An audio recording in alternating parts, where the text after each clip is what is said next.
Hey managers of the Super Conference, this is your Commissioner Tyler Burkhardt here. We are to week 3, the recap show for week 3.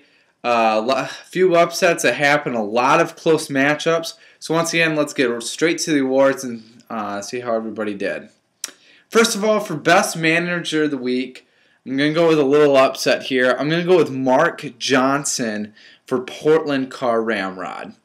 Now, I know that Fargo Embargo and San Fran Frenzy executed a trade, and a lot of people like it, but personally I don't. For Fargo Embargo, I see him getting a Jamal Charles, who I have no idea how he's going to recover from that injury, and is a huge question mark for years to come. Meanwhile, Beanie Wells, when has he ever been healthy? I see him having a hamstring injury for the whole rest of the season, and maybe him going in 1 week, sitting out the next week, being very unpredictable, and then because the Cardinals won't make the playoffs, he'll sit the last 4 games of the season. So because of those, I really don't like the trade. I don't think it really helped anybody. Meanwhile, here's Mark Johnson, had 2 terrible weeks, got ripped on, and then he goes out and scores 100 points while still having Roy Helu in his lineup. He outscored over half of you when you guys were ripping on him last week. So for that, because he stuck to his guns, stuck with his lineup, I got to give him Manager of the Week. But Mark, do not count on Roy Helu helping you for many weeks to come, unless we see something happen with Tim Hightower. Worst Manager of the Week, I'm going to go with Brian Edmondson. Now, Brian, you're a great manager, but I'm going to have to go on my soapbox for a second.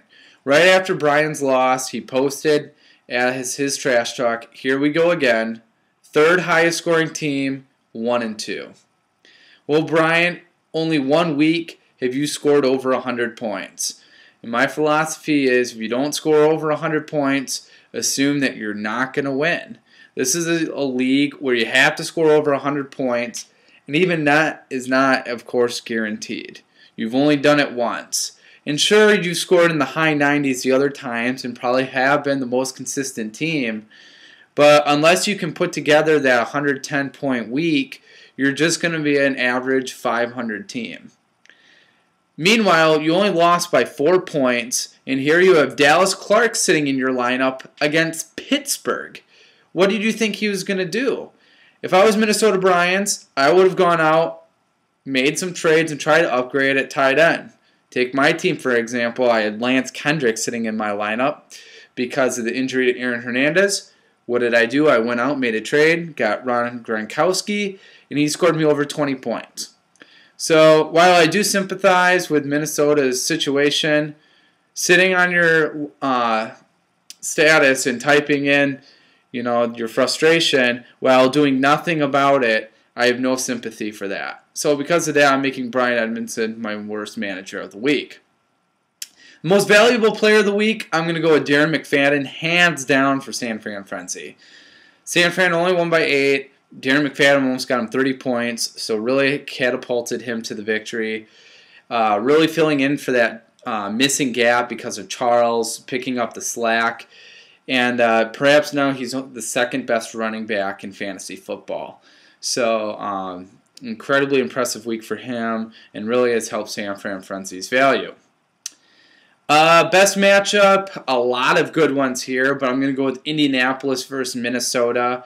Indianapolis taking down my favorite team, Minnesota, in this league so far.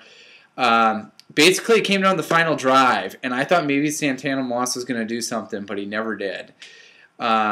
It was almost a must-win for Indianapolis, but if you look at Indianapolis' schedule for the middle half of the season, it's very, very easy. And in case you don't remember, 7-6 gets you into, at least last year, got you into the playoffs. So even if a team goes 0-3, it's very capable that they can still make it to the playoffs. So that's why it wasn't a must-win, but almost a must-win there for Indianapolis. And meanwhile, Minnesota now at 1-2, who I thought was the league favorite, is going to have to get some critical wins here in the upcoming weeks in order to make the playoffs. So it'll be interesting. All right, so let's go to my Super Conference rankings. We'll start at the top, and definitely a mix around. Can't keep Minnesota Bryants at the top anymore now that he's 1-2. So I'm actually going to go with San Fran Frenzy. I've seen enough now from Darren McFadden and Fred Jackson where I believe. And as long as Beanie Wells can stay healthy, the team looks fantastic. That's a big if, I think, for Beanie Wells. I moved myself up to 2. I think I've proven that in the 3 weeks here. I have 4 possible running backs that could start. So I think that's pretty impressive. And then meanwhile, Minnesota Bryants and New York Blackouts, because of their loss, moved down to 4 and 5. Everything pretty much stays the same in the middle. And at the end, Kiln Legend and Portland Car Ramrod, because of their wins, move up in the Super Conference rankings. And everything else at the bottom pretty much stays the same. So let's look to week 4 and see what we have.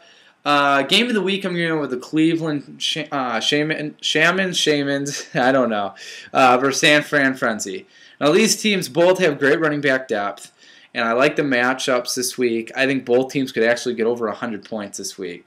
I know that there's some other critical games where we have some 1-2 teams playing each other, like 1-2, 1-2 as far as their records.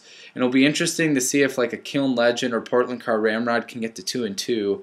I'm curious to see what happens then. But some interesting matchups this week, but I'm going to go with the firepower and the 2 top-tier teams going at it.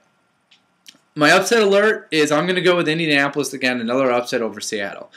I actually don't even think this is an upset. I think these teams are very close and even, and I think a lot of people might pick Seattle. But I actually really like Flacco and Rice going against the Jets defense. I think they're very overrated this year. Meanwhile, for Seattle, Ben Tate is no longer going to be starting. It looks like Foster will be ready to go, not to mention it's against Pittsburgh. And Cam Newton is taking on Chicago, which I think is going to be a nightmare for him. Meanwhile, Indianapolis has Eric Decker going against Green Bay, which I think Broncos will be losing 24-3 at half. So the whole second half we'll see a lot of passing from Denver. So I think Decker will rack up some stats there. And the prediction winner for week 3 is Fargo Embargo. He got 7 out of 8 correct. So he'll be a winner of 10 FAB dollars. So congratulations to Mike Hemmer.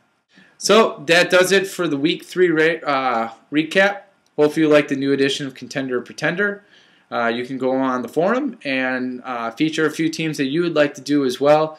There is no bonus or anything. It's just for the fun. But let's keep the trash talk going, shall we? So that will conclude Recap 3. Once again, your Commissioner, Tyler Burkhart, and game on.